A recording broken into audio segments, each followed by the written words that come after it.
할렐루야. 오늘 종료 주일 가운데 우리에게 주시는 하나님의 말씀은 구약성경 이사야서 53장 1절부터 12절까지 한 장 전체의 말씀입니다. 구약성경 이사야서 53장 1절로 12절까지의 말씀입니다. 성경을 다 찾아주시기를 바랍니다.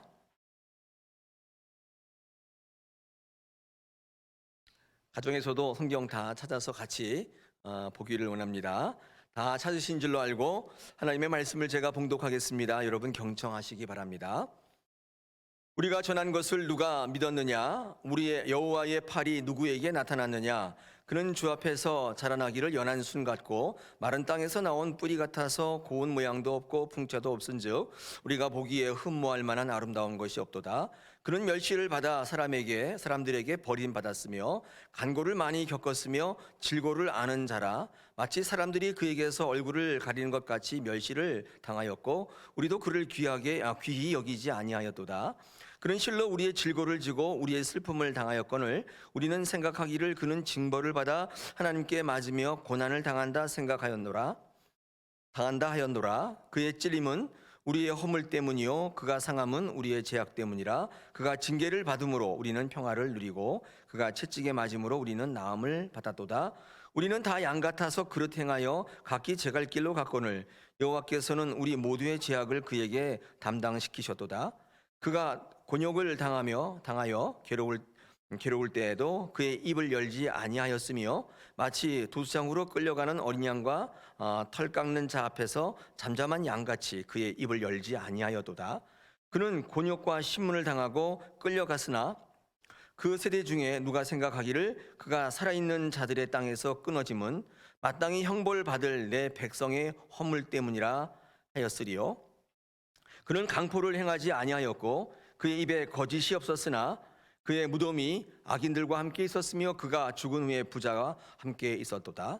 여호와께서 그에게 상함을 받게 하시기를 원하사 질고를 당하게 하셨은즉 그의 영혼을 속건 제물로 드리기에 이르면 그가 씨를 보게 되며 그의 날은 길 것이요 또 그의 손으로 여호와께서 기뻐하시는 뜻을 성취하리로다.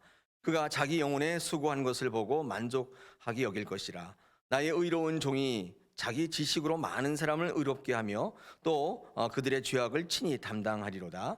그러므로 내가 그에게 존귀한 자와 함께 몫을 받게 하며 강한 자와 함께 탈취한 것을 나누게 하리니 이는 그가 자기 영혼을 버려 사망에 이르게 하여 범죄자 중 하나로 헤아림을 받았음이니라. 그러나 그가 많은 사람의 죄를 담당하며 범죄자를 위하여 기도하였느니라.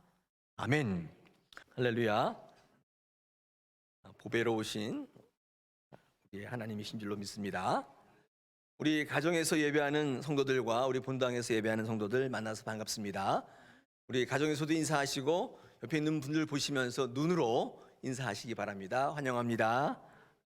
믿음으로 승리합시다. 고맙습니다. 네, 어려운 시기인데 이렇게 한 2주 우리 예배당에서 예배 안 하고 가정에서 예배했습니다.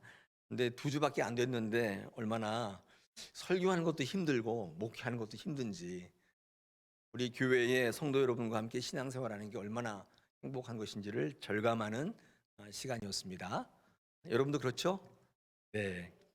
이제 더욱더 이제 세계적으로는 이 코로나가 확산되고 있는 추세에 있지만 저희 나라가 참 관리를 잘해서 또한 이렇게 세계적으로 모범이 되는 것 같습니다. 또 주시는 또 상황 속에서 하나님께서 우리에게 무엇을 말씀하시는지 교회가 그것을 짚어내고 또 제시하고 또 세상을 선도하고 기도할 수 있는 성숙한 교회가 되었으면 참 좋겠습니다. 지적받고 이렇게 많은 사람들에게 근심이 되는 교회가 아니라 많은 사람들에게 모범이 되는 교회이면서 또한 하나님을 기쁘시게 하는 그런 귀한 교회가 되기를 원합니다.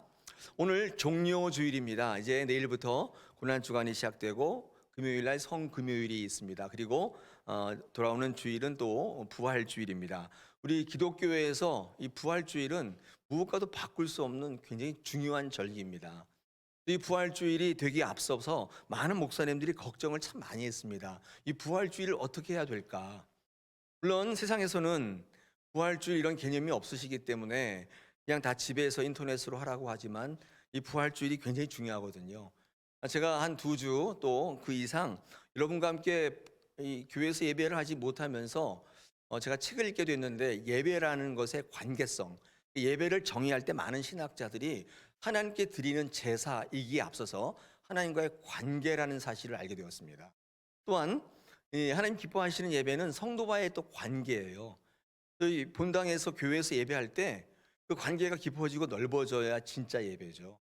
성도들과 만나면서 교류하고 교제하고 또 한 주간의 삶을 나누고, 이게 진짜 관계성이고 예배인데, 이게 안 되다 보니까 분명히 내 삶의 자리에 예배는 드리고 있는데 예배 드린 것 같지 않는 느낌, 그런 느낌이 참 많지 않습니까? 그 이유가 뭔가 봤더니 이 관계의 결여입니다. 그럼 뭐 예배를 모르시는 분들은 예배 아무 데나서나 드리면 된다고 얘기하시지만, 예배 또 다른 정의 중에 하나가 관계성은 참 중요한 예배의 한 속성이라고 생각이 됩니다. 오늘 이 종료주일이고 다음 주일에 부활주일인데, 이렇게 같이 예배할 수 있게 되어서 참 감사합니다. 교회 오실 때 특별히 오늘 아침에 관공서에 당부하고 가셨는데, 마스크 반드시 끼시고, 저는 마스크를 벗고 있지만 끼시고, 손 잘 닦으시고, 또 열이나 기침이 있으신 분들은 교회 오시면 안 돼요. 오시면 안 되고, 괜찮다 싶으신 분들 오셔서 이렇게 뜨문뜨문 앉으셔서 예배하시면 좋겠습니다. 또 주시는 대로 하나님께서 은혜 주실 줄로 믿습니다. 자, 오늘 종료주일이면서 이 고난주간이 시작되는 날인데, 기독교 신앙의 오늘은요 되게 신기하고도 기이한 날입니다. 왜냐하면 천지 우주 만물을 만드신 전능하신 하나님을 선포하는 이 기독교의 기본적 교리가 있지 않습니까? 근데 오늘은 어떤 날이냐면, 그 전능하신 하나님께서 인간의 손에 고난 받으시는 날이에요. 이게 배치가 되잖아요. 온 우주 만물을 만드신 전능하신 하나님을 가르치면서도 또한 그 하나님이 고난 받으시고 인간에게 죽임을 당하셨다. 이거는 사실은 조금 배치되는 날이기 때문에 오늘은 기독교의 이 교리사 가운데 굉장히 귀한 날입니다. 자칫하면 기독교가 무력해 보일 수도 있고 아무것도 아닌 것처럼 여겨질 수도 있는 것입니다. 그런데 한편으로 깊이 생각해 보면 반대로 기독교의 신앙이 사람이 만든 신앙이 아니라는 것을 반증하는 것이죠. 사람이 만들었다면 이렇게 만들었을 리가 없죠. 아니, 사람에게 고난받고 사람에게 죽임당하는 신을 누가 믿고 의지합니까? 사람이 만든 건 아니겠죠. 만약에 정말 내가 이 종교를 만들어서 무슨 유익을 취하려고 했다면 이렇게 만들지는 않겠죠. 오늘 종료주일은 고난주간이 시작되는 시점에 있는데 굉장히 신기한 날인 것입니다. 고난으로 이 대변되는 이 고난주간, 또 이 한 종료주일, 예수님께서 고난 받기 위해서 예루살렘으로 입성하는 그날을 오늘 기념하는 주일입니다. 그러므로 이 기독교 신앙에서 기적과 신비로 대변되는 능력과 영광으로만 하나님을 바라본다면, 그럼 신앙생활 내내 이해되지 않는 현상 속에, 이 상황 속에 늘 갈등을 겪게 돼요. 이제 이게 양면적으로 배치가 되기 때문에 그렇습니다. 그래서 우리는 이 고난으로 대변되는 십자가를 내 삶과 죽음의 실제적 영역에서 체험하고 받아들일 수 있어야 실제적 신앙이 돼요. 이 십자가가 정말 내 삶에 적용되고 이루어질 때, 그때 그 신앙이 실제적 능력으로 다가오는 거예요. 그렇지 않으면 늘 문자적이고 늘 허공의 뜬구름 같은 얘기예요. 하나님이 주시는 진정한 구원을 이루기는 어려운 것입니다. 왜냐하면 진정한 하나님의 구원의 능력은 십자가로부터 시작되기 때문에 오늘 이 날은 굉장히 중요한 우리 기독교의 무엇과도 바꿀 수 없는 절기인 것입니다. 이 예수님의 피를 상징하는, 제가 빨간 스토를 하고 있습니다. 1년에 딱 2번 하는데, 이 피로 상징되는 이 스토리의 색깔은, 빨간색은 그리스도의 능력. 십자가가 빠진 기독교 신앙은 이기적 신앙이라고 할 수밖에 없는 거예요. 주님 고난 받으신 것은 안타깝지만 내가 받고 싶지는 않다는 얘기고, 그러나 주님 주시는 그 생명은 누리고 싶은 거죠. 이 기독교 신앙의 십자가가 딱 빠지면 아무것도 아닌 거예요. 십자가가 얼마나 중요한 우리 기독교의 중요한 구원의 모티브인지 모르겠습니다. 삶 속에서 교묘하게 다가오는 죄악의 유혹을 이기고 죽음에서 생명으로 전환을 이뤄내는 진정한 성도는 그러므로 어떤 형태로든지 이 그리스도의 고난과 죽으심과 부활과 연합하게 되어 있습니다. 이 십자가와 연합되게 되어 있어요. 오늘은 그날입니다. 이번 주간은 그 고난이 절정에 이르고 있는 날이죠. 따라서 우리도 그 고난에 어떤 형태로든지 동참해야 됩니다. 그리고 그 고난에 어떻게 동참할 수 있을까요? 오늘 주시는 말씀 속에서 예수님의 고난을 깊이 묵상하는 시간이 되고, 그리고 우리 삶 속에 놀랍게도 그 고난이 능력이 되고 승리가 되는 십자가와 연합되는 실제적 신앙 이루기를 원합니다. 매년마다 이 고난 주간을 기념해서 말씀을 전하는데 주제가 똑같아요. 이 주제예요. 성경에 나와 있는 예수님의 고난이 어떻게 하면 내 실제적 능력이 되는가, 그 능력을 내가 누리는가, 그 주제인 것입니다. 오늘 이 말씀으로 여러분의 삶이 조금 바뀌시고 또 새롭게 결단하는 귀한 시간 되기를 원합니다. 우리가 어떤 일을 할 때 있잖아요. 사람의 능력과 노력과 실력이 승리하는 것처럼 보이지만, 근데 어떤 일이든지 맨 마지막에 가보면요, 결국 하나님이 승리한다는 사실을 알 수 있습니다. 중간에는 뭐 내가 잘해서, 내가 뭐 열심히 해서 내 요령과 수단으로 잘 되는 것처럼 보이는데요, 근데 마지막에 딱 가면요, 궁극적으로 하나님이 뜻하는 것이 승리하게끔 되어 있다는 사실을 알게 돼요. 인생을 살면 살수록. 그래서 이 예수 믿을 때요, 이 신앙의 경륜을 무시할 수가 없는 거예요. 아무리 열심히 믿는 청년보다도 오래 믿어오신 장로님이 그걸 살아보니까 결과적으로 승리케 한 것은 하나님이라는 사실을 알게 되기 때문에 그렇습니다. 오늘 이사야 53장을 읽어보시면요, 이 주님의 모습은 너무나 무력한 모습입니다. 아무것도 없어 보여요. 정말 빈티나는 거예요.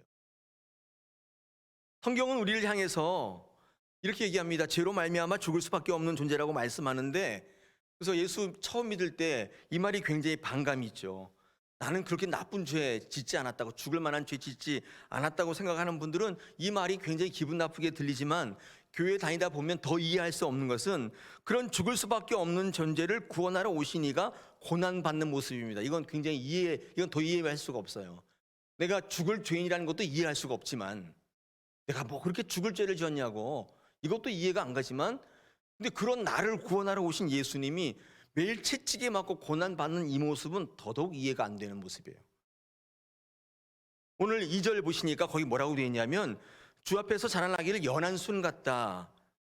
연한 순 같다. 그리고 마른 땅에서, 이 마른 땅이라는 것은 광야를 뜻하는 것이죠. 광야에서 나온 뿌리 같다. 생명력이 없어 보인다는 거예요. 고운 모양도 없고 풍채도 없고 우리가 보기에 흠모할 만한 아름다운 것도 없다. 이게 지금 예수님의 모습은 한마디로 말하면 없어 보이는 거예요.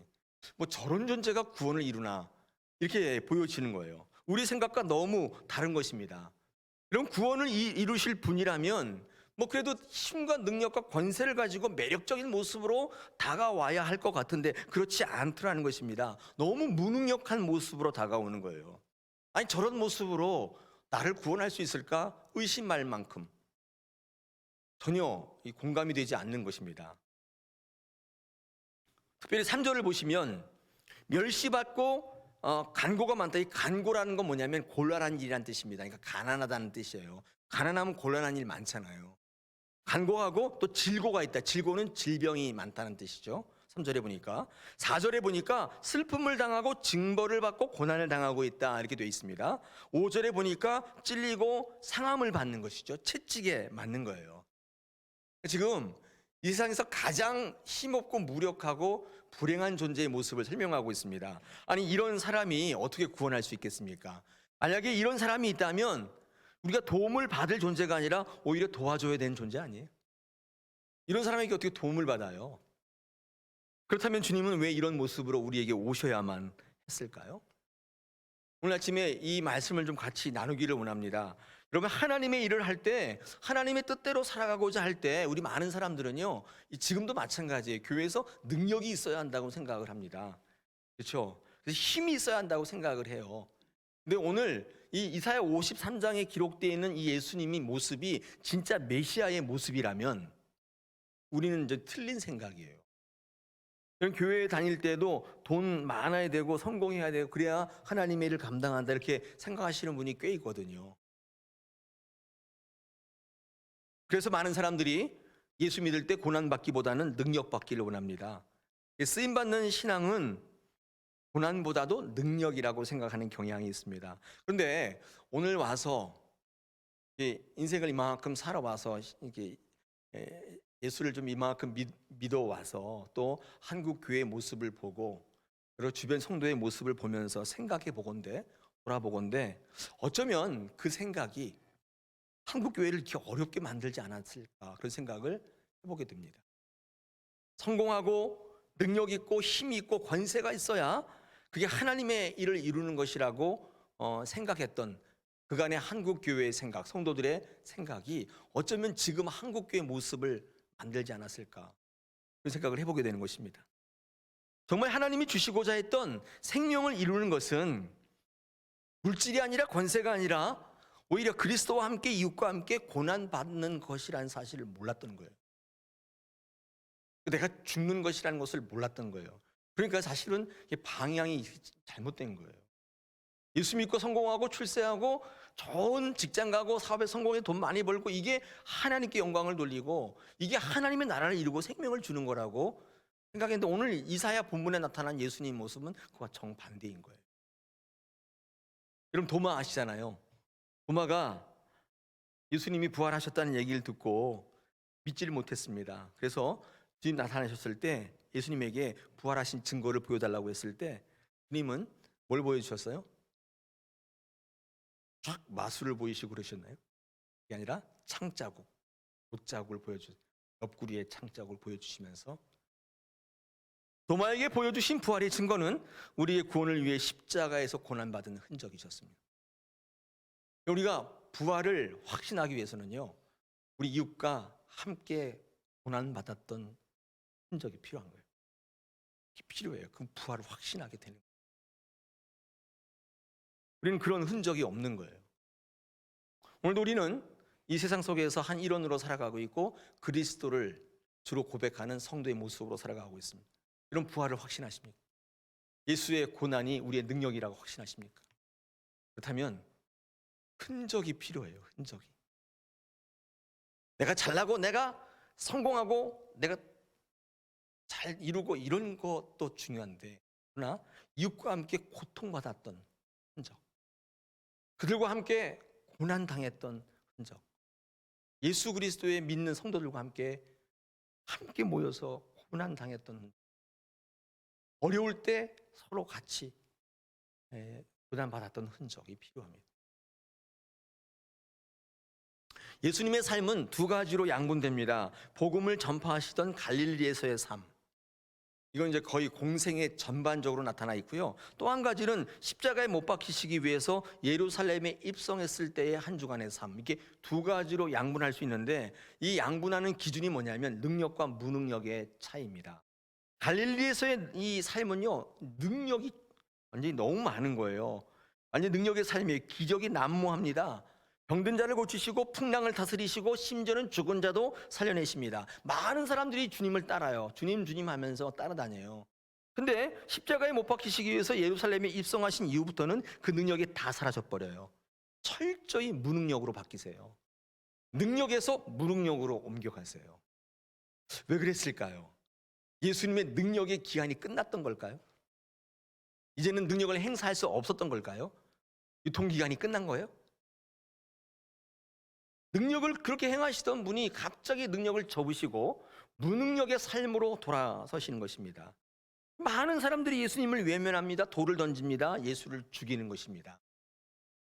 저는 이 예수님의 삶을 공부하면서 이런 생각을 많이 했는데, 예수님의 능력 바라보면서 그걸 기대하면서 신앙생활을 하게 되면 결국 마지막에는 주님을 죽이게 되는 거예요.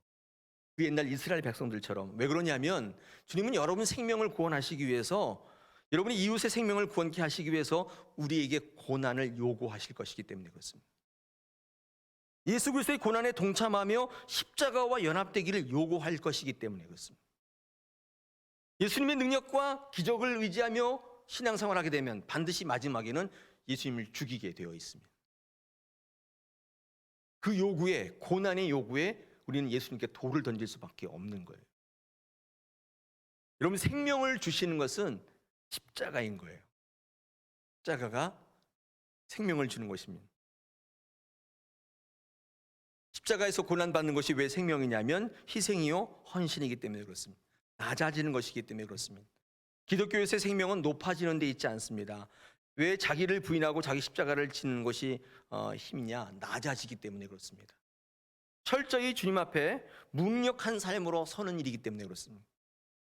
우리는 능력의 삶에서 무능력으로 옮아가야 돼요. 능력이 이 땅을 구원하고 능력이 주변의 이웃을 구원하고 여러분 자신을 구원하는 게 아니에요. 그래서 내게 능력 주시는 자 안에서 내가 모든 것을 할 수 있다는 고백은 하나님 안에 있지 않으면 나는 아무것도 할 수 없다는 철저한 무능력의 고백과 똑같은 거예요. 그러니까 사도 바울은 하나님 앞에서 철저하게 무능력한 삶을 살았던 사람이에요. 그러니까 능력이 없었던 게 아니에요. 하나님 안에서는 철저하게 무능력해졌던 거예요. 나의 능력보다 하나님 앞에서의 무능력이 하는 일이 더 많습니다. 무익한 종이라고 고백할 때 생명을 살리는 종으로 쓰임받게 됩니다. 누가복음 17장 10절에 보니까 이와 같이 너희도 명령받은 것을 다 행한 후에 이르기를 우리는 무익한 종이라 우리가 하여야 할 일을 한 것일 뿐이다. 이렇게 고백할 때 하나님 앞에 철저히 무익하다고 고백할 때 그때 하나님의 능력이 그에게 임하기 시작하는 거예요. 이 사실을 주님은 알고 계셨던 것이 아닐까요? 여러분, 예수님의 삶에서 볼 때 능력이 없었던 것은 아닙니다. 아까 제가 말씀드린 것처럼 갈릴리의 삶은 온통 기적투성이었어요. 그러나 예수님의 능력은 이 갈릴리의 삶을 볼 때 있잖아요. 어떨 때 나타나냐면 한마디로 말하면 전도할 때 나타나요. 전도하실 때 하나님의 말씀을 증거하실 때 능력이 나타난다는 사실을 알게 됩니다. 예수님의 이 기적의 능력은 자기의 어떤 증명의 수단이 아니라 자기 유익의 수단이 아니라 전도할 때 하나님의 나라를 증거할 때 쓰셨던 하나의 방법이었던 것을 알 수 있어요. 전도할 때 필요하셨던 거예요. 하나님의 나라를 증거할 때 보여주실 때 능력이 나타나는 거예요. 사람들에게 하나님의 나라를 미리 경험케 하실 때 능력이 나타나기 시작한 거예요. 실제로 주님은 자기를 위해서는 떡 하나도 만들지 않으셨어요. 오로지 하나님의 나라를 증거할 때 그 능력이 나타난 것입니다. 사랑하는 성도 여러분, 오늘날 능력이 필요하십니까? 능력 필요하시잖아요. 예. 전도하시겠다고 선언하십시오. 능력이 나타나요. 실제로요. 지금 선교지에 가보면 이 성경에 기록되어 있는 능력들이 그대로 나타나고 있어요. 이게 선교사들한테 물어보십시오. 기적 같은 일들이 우리나라에서는 하나도 일어나지 않는 일들이 거기에는 막 그냥 비일비재하게 막 있는 기적이 막 일상이 되는 거예요. 선교사들이 편한 목회지 버리고 하나님 말씀 증거하겠다고 가니까 필요한 기적들, 능력들을 부어주시는 거예요. 왜 우리의 삶의 자리에 능력이 없는가? 전도하지 않고 그 능력을 자기의 증명의 수단을 쓰려고 하기 때문에 그런 거 아닐까요? 하나님을 증거하시기 위한 능력을 구해보십시오. 반드시 능력 주십니다. 예수님과 같은 능력을 행사하게 되는 것입니다. 성경에 나와 있는 능력이 여러분 삶에 그대로 적용되는 거예요. 할렐루야. 하나님께서 우리가 하나님의 일을 하려고 할 때, 전도하려고 할 때 모든 것을 능력으로 주시는데 이 능력을 우리는 은사적 헌신이라고 합니다. 헌신적 은사라고 합니다. 은사로 주시는 거예요. 그 일을 감당하게 하세요. 여러분, 전도하는 것처럼 하나님의 일을 감당하기로 작정하는 것이 왜 좋으냐면 우리의 삶이 하나님의 능력이 나타나는 하나님의 능력을 나누어주는 통로가 되기 때문에 그렇습니다. 이게 하나님의 일을 감당한다고 여기면 예수님의 갈릴리 삶에서 능력이 나타났던 것처럼 우리 똑같아요. 내가 하나님을 증거하겠다고 결정하시면 여러분 삶 속에서 능력이 나타나는데 그게 통로 역할을 해서 많은 사람들 살리는데 이 통로적인 삶을 살게 하시는 것입니다. 통로의 인생, 나누어주는 인생이 되는 것입니다. 여러분, 이 통로의 인생, 나눠주는 인생 얼마나 좋은지 몰라요. 여기 호수 보세요. 호수, 물 뿌리는 호수. 이 호수는 아무것도 아니지만 원래 물을 탁 틀어놓으면 이제 호수에 물이 쫙 나가지 않습니까? 그래서 누구에게 물을 나눠줄 때, 뭐 어떤 기름 같은 걸 나눠줄 때 이 호수를 통해서 나눠주는 거잖아요. 내가 호수라면 나를 통해서 항상 그 물이 나가고 기름이 나가는 거예요. 예, 그러면 나는 뭐예요? 항상 채워져 있는 거 아니에요? 이 통로의 인생이 좋은 점은요, 항상 채워져 있어요. 근데 더 좋은 건 뭐냐면 이게 그릇이나 드럼통이 아니라 흘러나가기 때문에 썩질 않아요.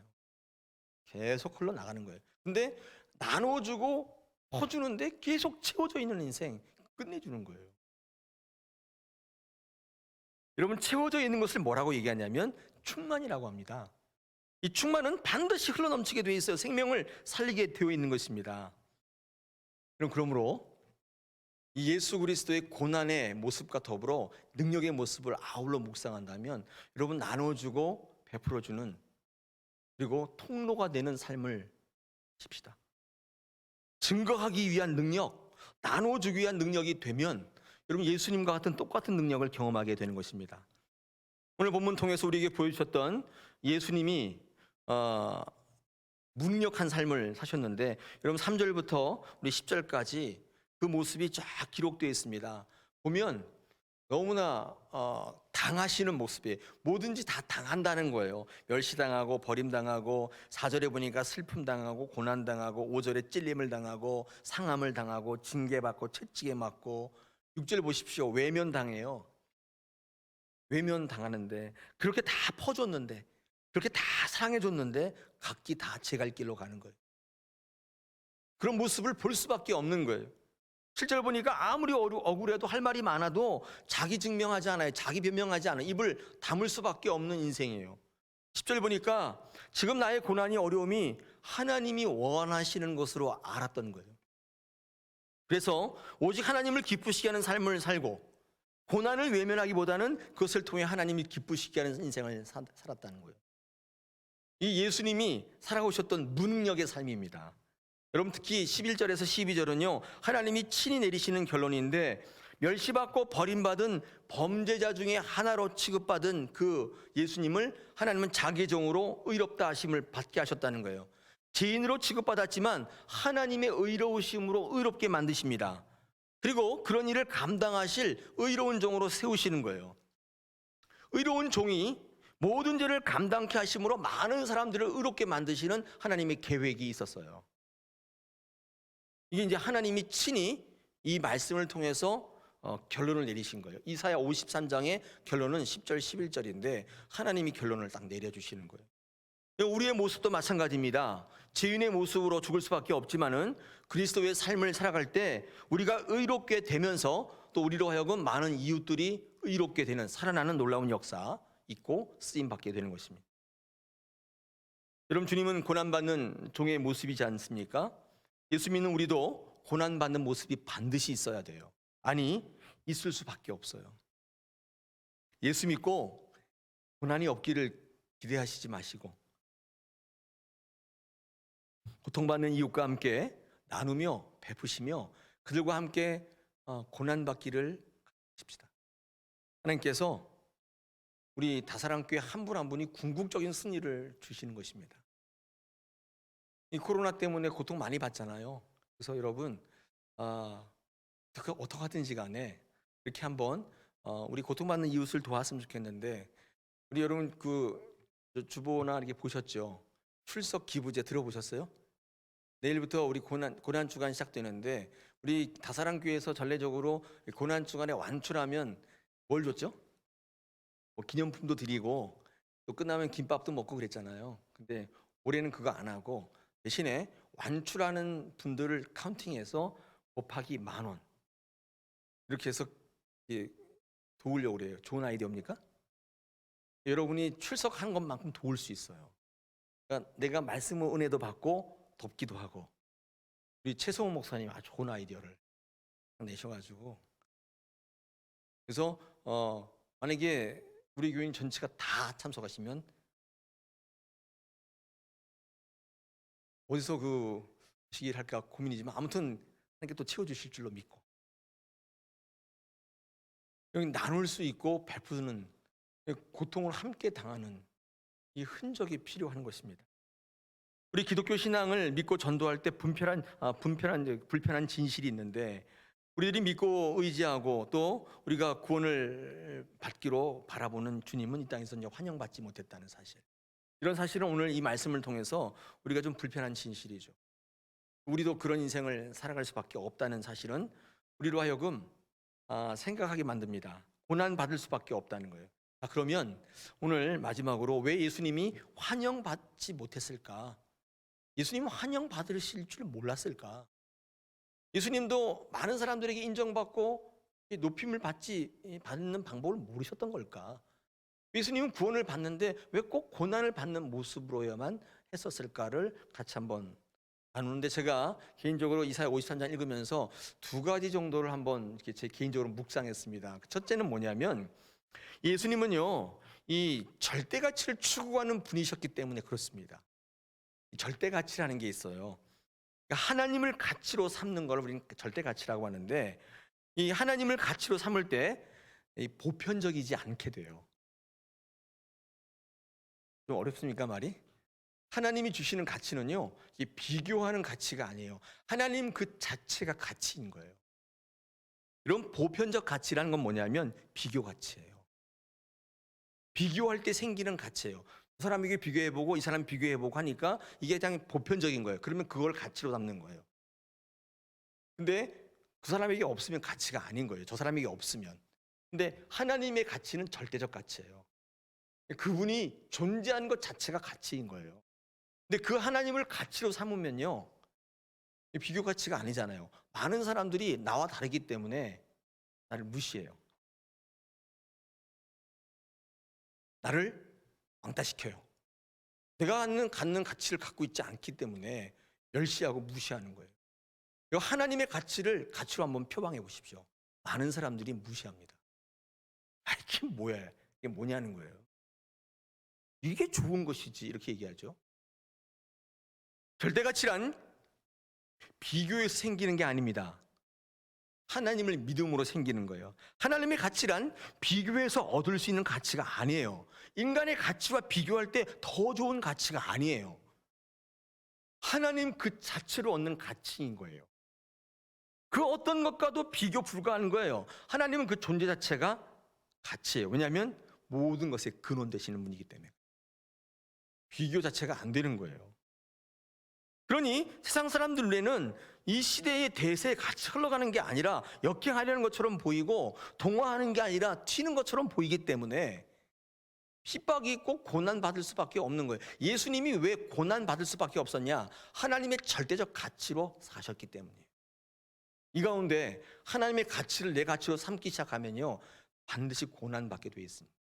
제일 먼저 가족들에게 고난받기 시작해요.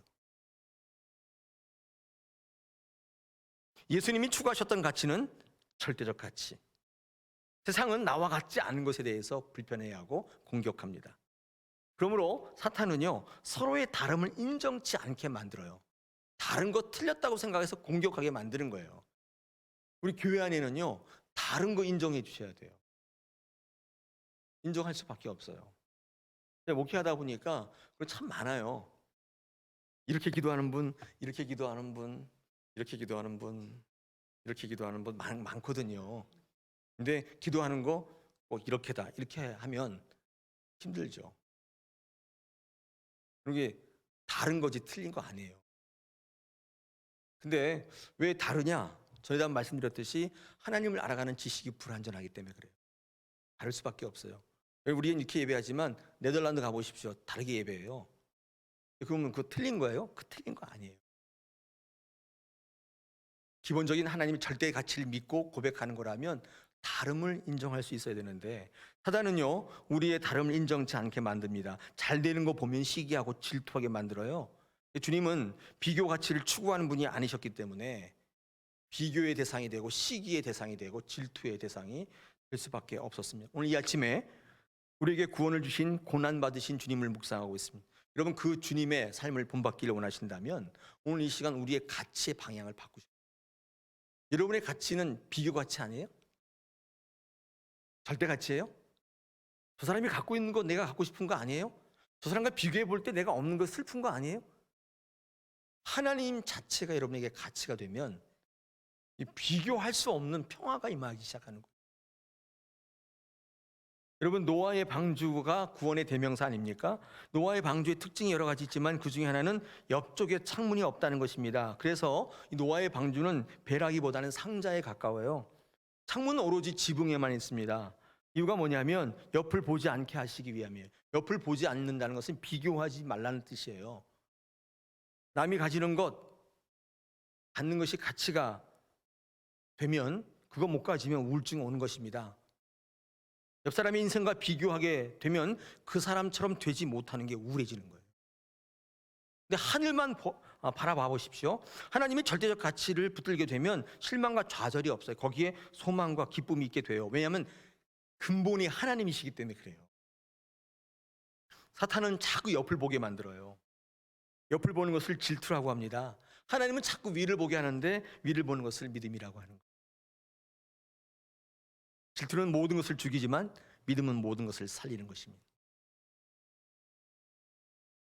여러분, 백설공주 계모 이야기 아시죠? 그냥 말씀드렸는데, 여러분, 이 백설공주의 계모는 사실 정말 이쁘고 잘난 여자입니다. 왕비가 됐잖아요. 그러니까 백설공주가 15살 정도 되었다고 보면 이 계모 왕비는 한 40대 후반쯤 되어 보입니다. 이런 백설공주가 나타나기 전까지 마법의 거울이 누구를 제일 예쁘다고 그래요? 왕비 마마가 제일 예뻐요 그러잖아요. 여러분, 40대 후반에 그런 미모 흔치 않잖아요.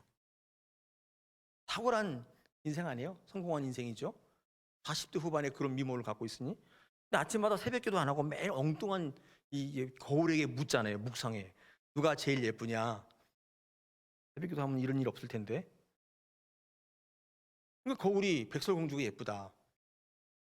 자신이 얼마나 가치 있는 존재인 줄 모르고 매일 비교하는 거예요. 그것도 다름 아닌 가장 이쁠 나이 10대 어린 소녀와 비교해요. 당연히 불행해지죠. 아무리 40대 후반의 미모가 뛰어나도 10대 소녀 어떻게 비교할 수 있겠어요? 당연히 불행해지죠. 왕비님은 2등입니다. 2등이 어때요? 2천만 등도 살아가고 있는데 2등이면 훌륭하죠. 그럼 사탄은요, 옆을 보게 하는 거예요. 위를 보지 못하게 해요. 늘 남들과 비교하는 인생 살아서 고난을 인정하지 않게 만들어요. 슬픔은 실패라고 생각하게 만드는 거예요.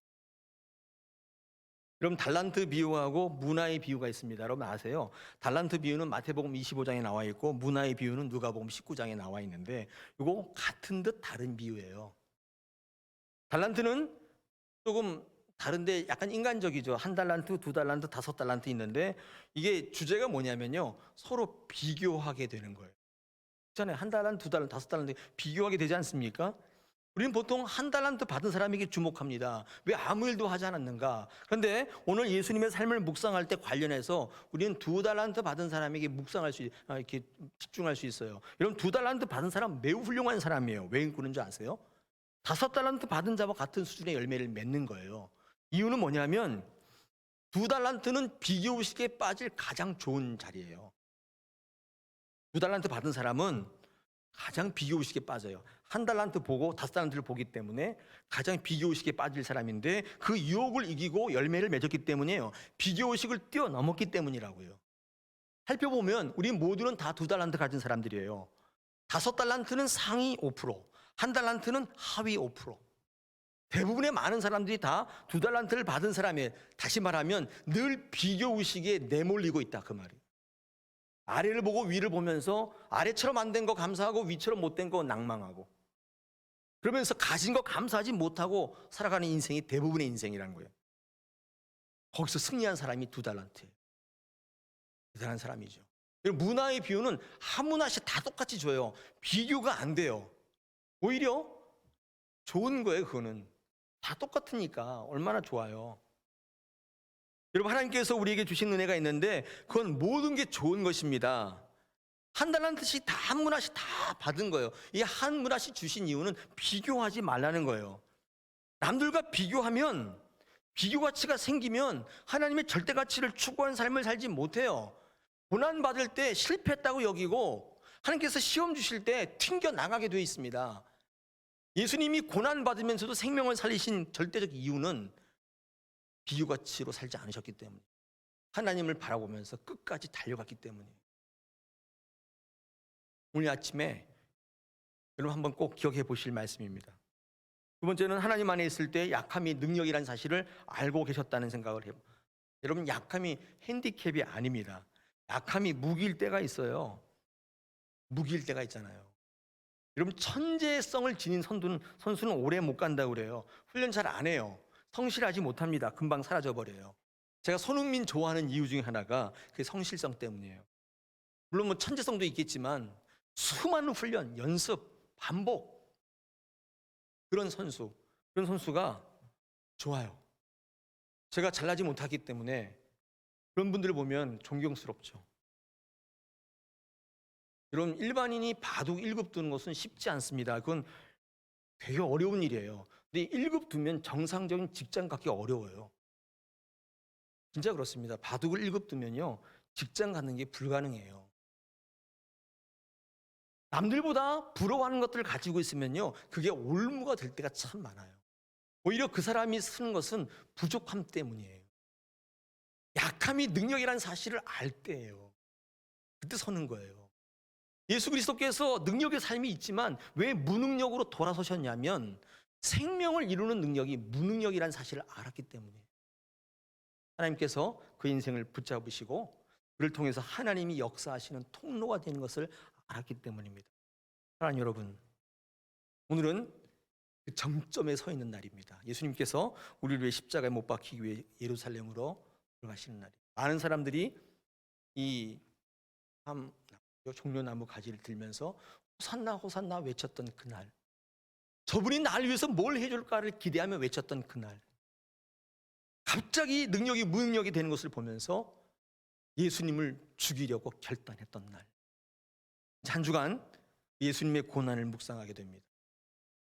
여러분, 우리 오늘 이 시간 한 주간의 고난 주간을 보내는 첫 시간인데, 저와 여러분이 이 예수님의 능력을 다시 한번 기억하면서 예수님이 왜 무능력한 삶으로 돌아서셨을까?